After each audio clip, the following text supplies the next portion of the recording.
people say don't interrupt and don't be on your phones. I'm telling you just the opposite. Jump in if you got a question or if you want to take things a different direction, and get on your phones.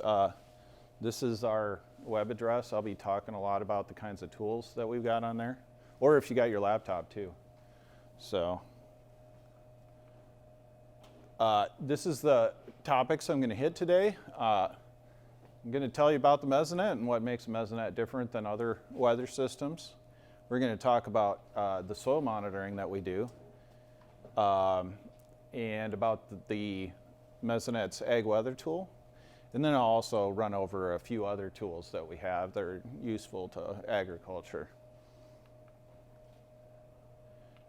So, what makes Mesonet different? Probably the types of automated weather stations that you're most familiar with would be like airport weather stations. So these typically report hourly. They report all the typical weather like temperature, humidity, wind speed, that kind of thing, precipitation. Their specialty weather is obviously all going to be aviation oriented, things like ceiling and visibility and that kind of thing. There are 23 of these types of stations in South Dakota. A Mesonet station is meant to have Mesonets are meant to work as a system where we cover areas like with a broader cover or with closer space stations. We also cover things at 5-minute resolution instead of at hourly resolution. And so that's particularly important, like say you're spraying. The Weather Service likes that for severe weather monitoring, for example. So of course we have the typical weather too. But our specialty weather tends to be geared more towards agriculture. We do soil measurements, for example. I would say soil is just as much a part of climate as air temperature or wind is. And that's not something that's typically put on a weather station. Another big difference is that we're currently, we just finished our first year or two of construction on 150 plus upgraded stations across the state. Right now we're at about like 30 some stations, but over the next few years here we'll be ramping up to 150. What makes right now different? We had big impacts in terms of flooding and in terms of drought over the last decade or so. We had the flooding in 2011, we had the flooding in 2019, we had drought scattered in between there.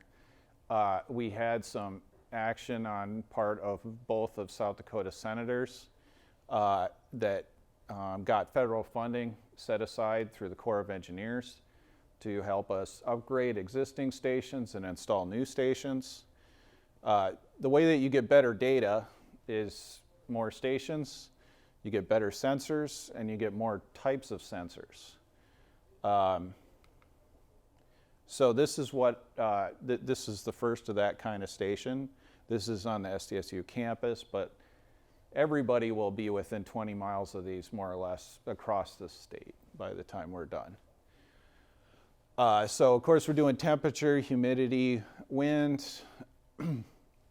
One upgrade for us, measuring rain is fairly straightforward. Measuring precipitation in frozen conditions is a really challenging problem. We're upgrading to precipitation gauges, like that, not just rain gauges. That is, wintertime can be a big make or break thing in terms of drought. And, so anyways, that's when I'm saying better sensors, that's one example that I'm talking about there. A new one that we're adding is snow depth. So you can see we've got this sensor out here above that board. That measures snow depth. That's an entirely new thing for us. Something that we've done some of in the past that we'll be able to do with better sensors and that we'll be able to do at more stations is the soil moisture profile and the soil temperature profile. I'll talk more about both of those later. That's really useful in assessing drought and predicting flood risk conditions, that kind of thing. Solar radiation. A lot of people don't know why we collect solar radiation. I mean, this does have, like, sometimes the solar power industry is interested in that and that kind of thing. It can be used for things like cattle stress, which I'll talk a little bit about later. The primary thing that we have that for, though, is to help calculate crop water demand. And I'll get into that a little bit later. We also are adding weather cameras at each of the stations. And pressure's coming soon. And then also inversion. We're measuring temperature down here and up there so that we can tell if there's a temperature inversion in place while people are spraying. Here's an example of one of our cameras. This was during that snowstorm. I mean, of course, it's South Dakota, so the snow goes sideways. This is like actually a good example too of the night vision capability of the camera. I don't know if you recognize Bear Butte here. This is on our Sturgis station out at that research farm. This is on the Missouri River at the Oakoma station. So anyways, this is this is our current progress. Like I said, we did our first one in Brookings. The ones in green are ones that we completed in 2021.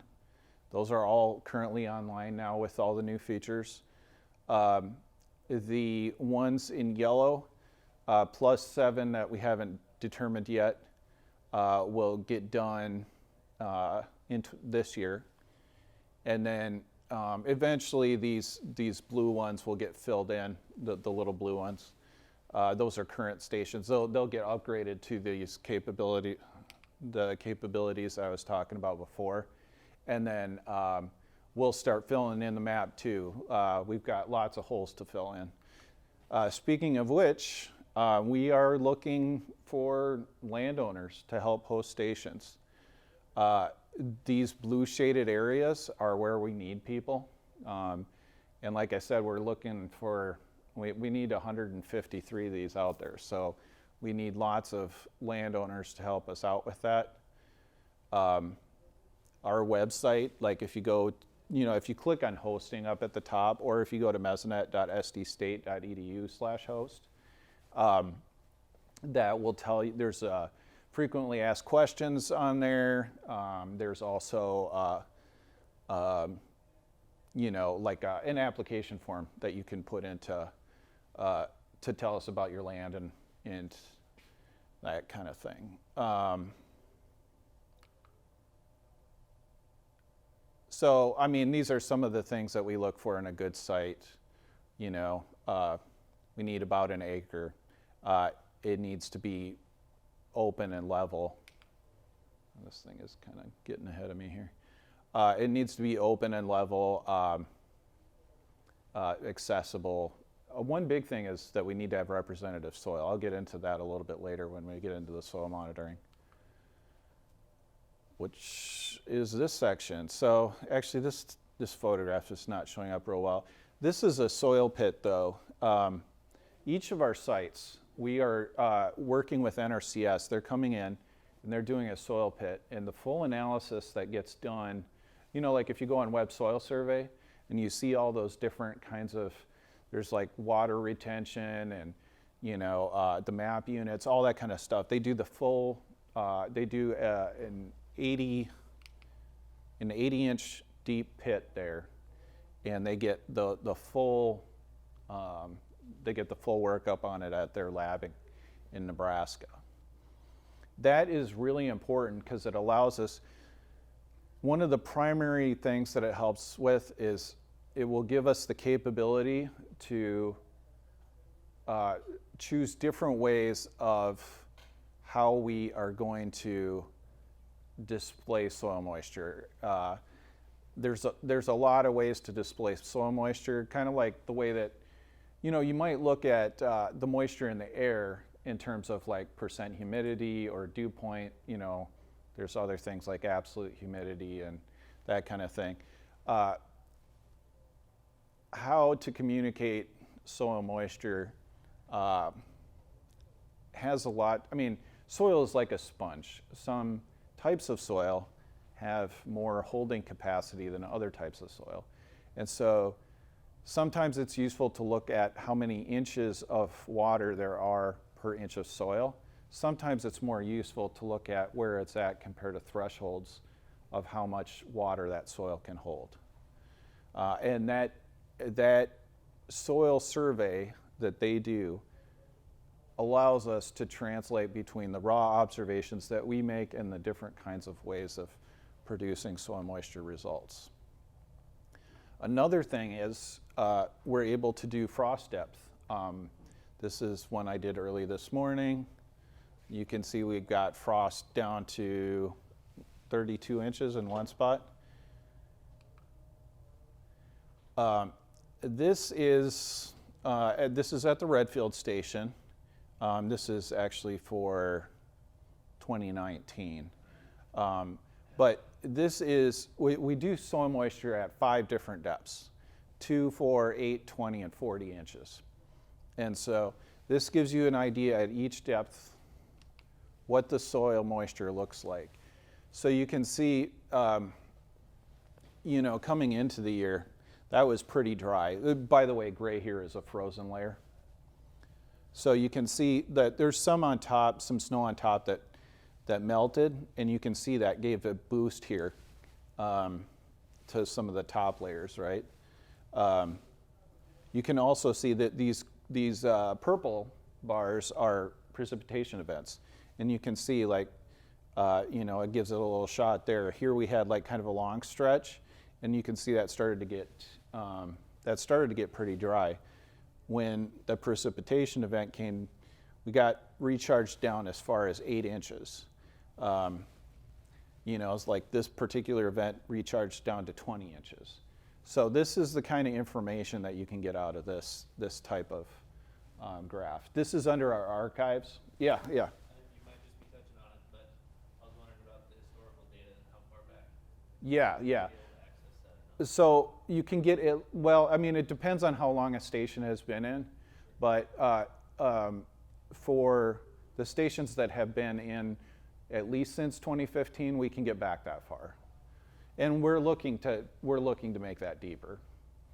And so you can get graphs of, this is a really unique one because it shows soil moisture, but we've got things like temperature and the soil temperatures as well. We've got wind gust, all that kind of thing. So all of that, if you go to archives and local data and pick your station, pick your year, you can even narrow it down if you want to look at just 1 month, if you want to look just at the growing season, whatever. There's a few different options there.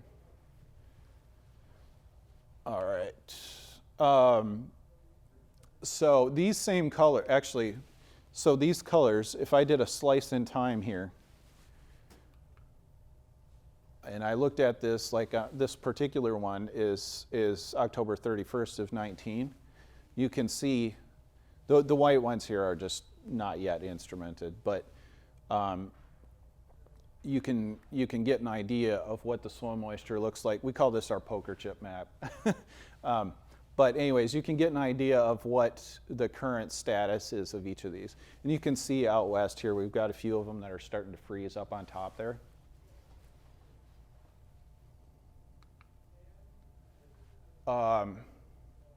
Next, I'd like to talk about the ag weather tool. How many of you are familiar with evapotranspiration? Yeah, a little bit? Okay, so you can kind of think of evapotranspiration as anti-rain. That's kind of a good way to think about it. It is the amount of water that is, like when precipitation falls, there's a few things that can happen to it.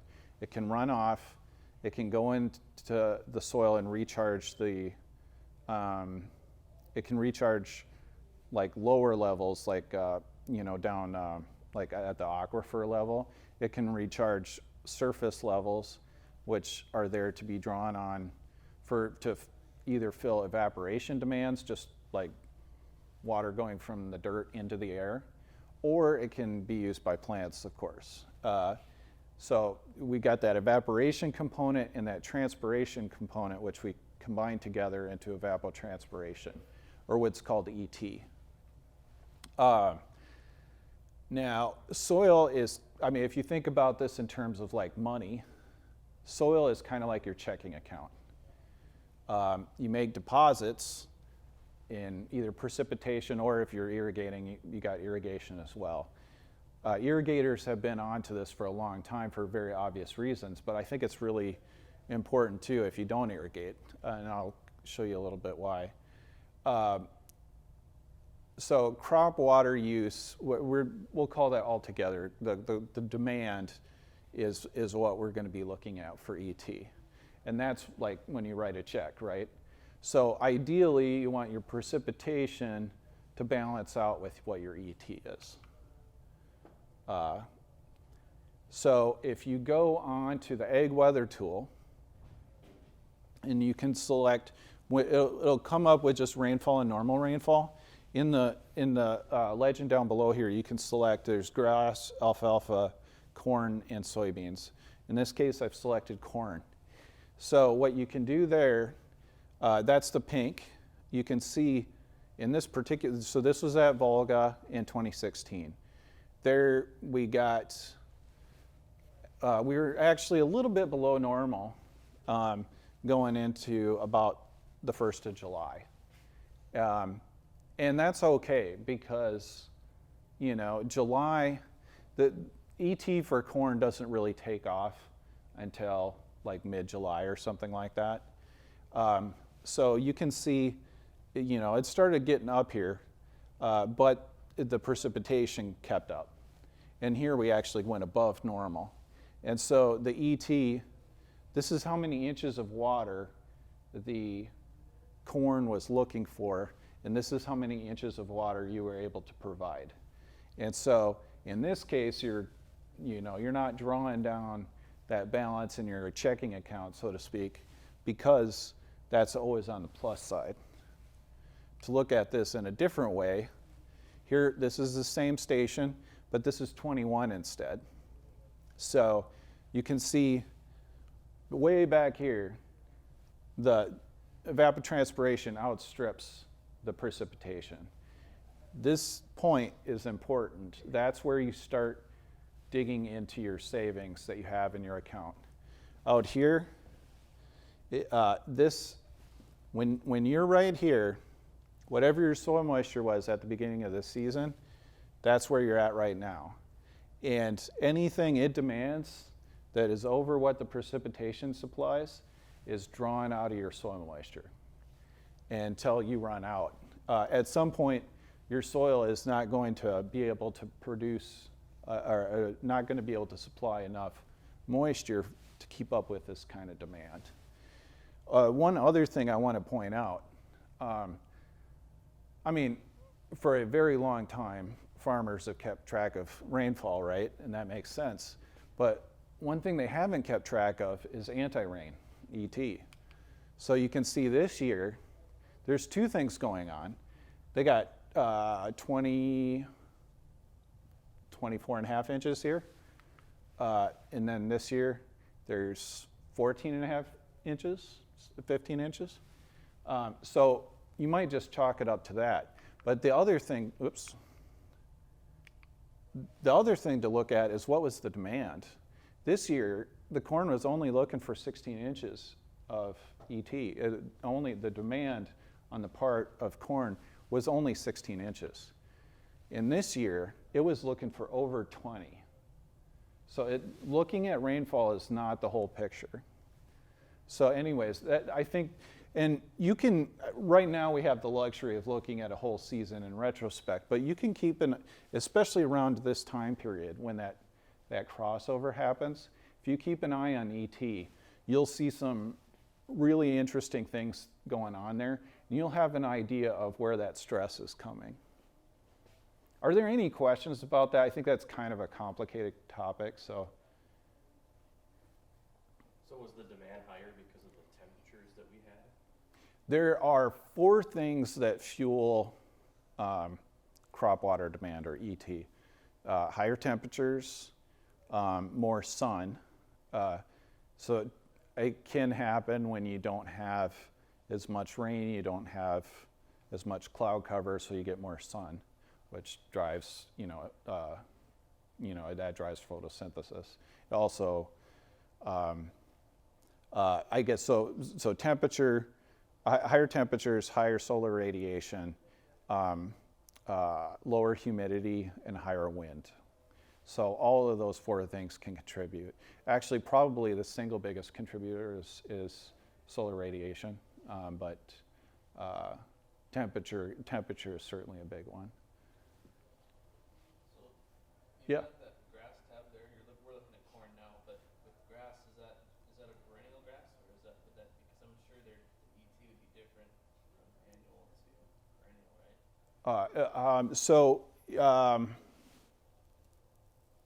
That's a good question. Well, I mean, you're talking about on the, Yeah, I mean, corn's highlighted now. yeah. Corn, but 2 tabs over, it looks like you have an option to look at what grass would do for ET. Oh, yeah, okay. So for grass, really what we're talking about there is like kind of like a turf grass. And then alfalfa, the way you use that, it's got to be, that's like what a full-fledged crop will do, because it, like, as you cut it, say you do 2 or 3 cuts in a year, that will go down a little bit every time you cut it. So there is, you kind of got to take that into account. But yeah, it's corn is by far shows the strongest correlation with ET. Soybeans is pretty good too.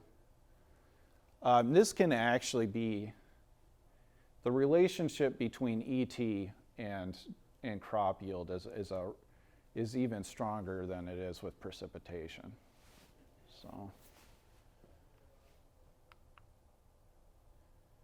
So other things that are available on the Ag Weather tool are temperature, which it's plotted right up there with normal temperature, 4-inch bare soil temperature, growing degree days, and stress degree days.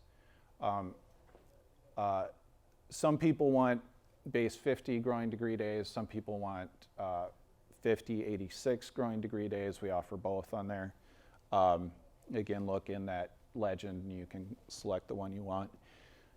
Has anybody heard of stress degree days before? It's kind of calculated the same way that growing degree days are, but it's the amount of, it's related to the amount of time that it spends above 86 degrees. Like how high above and how long. And when you get above about 140 stress degree days, you're looking at yield impact in that area. Our other tools. So we have the livestock stress tool. This gives both a recent history and a forecast for the Comprehensive Climate Index for both newborns and adults. It gives the wind chill, it gives the heat index, and it gives the temperature and humidity index. This is really important if you're making any claims on the livestock indemnity program, because all of these are all based on, the CCI is not, but the other 3 are ones that are used by the livestock indemnity program. And this data can be accepted by them for those claims. Here's an example of that in action. So this is our forecast for Colton. Like from here back is the history. You can see we've been, for newborns, I mean, we're floating between mild and extreme, and we got some extreme ahead of us there. this is something that we developed with the animal science people at SDSU. So, and then this is the forecast going forward. Also the spray tool. The need for this, I mean, people were using our site very heavily because we have updated weather every 5 minutes, you know, with wind conditions and stuff like that. Sprayers had used our site for a long time on that. But when it came to dicamba and all of the issues with that, you know, it's on the label, don't use during an inversion. Well, there's no inversion data out there. So it's a little bit like putting out a speed limit sign with nobody having speedometers on their cars. So what we did is we instrumented all of our stations to measure inversion. And then we also, we set up the spray tool to be able to display that, to display boom height wind speed. It's not a label thing, but we also display delta T. There's a little bit on the site about how to make use of that, but it basically has to do with droplet lifetime, and also like it influences volatility as well. A lot of labels are restricted on sunrise and sunset, so we keep that information there. And then everything has got a simple stoplight color code to it, like, you know, red, yellow, green, like, you know, borderline, good to go or not. And also you can get a spray record by email. So you can pick the time and the station, and you can have that sent to you, and that's, the South Dakota Department of Ag will take that.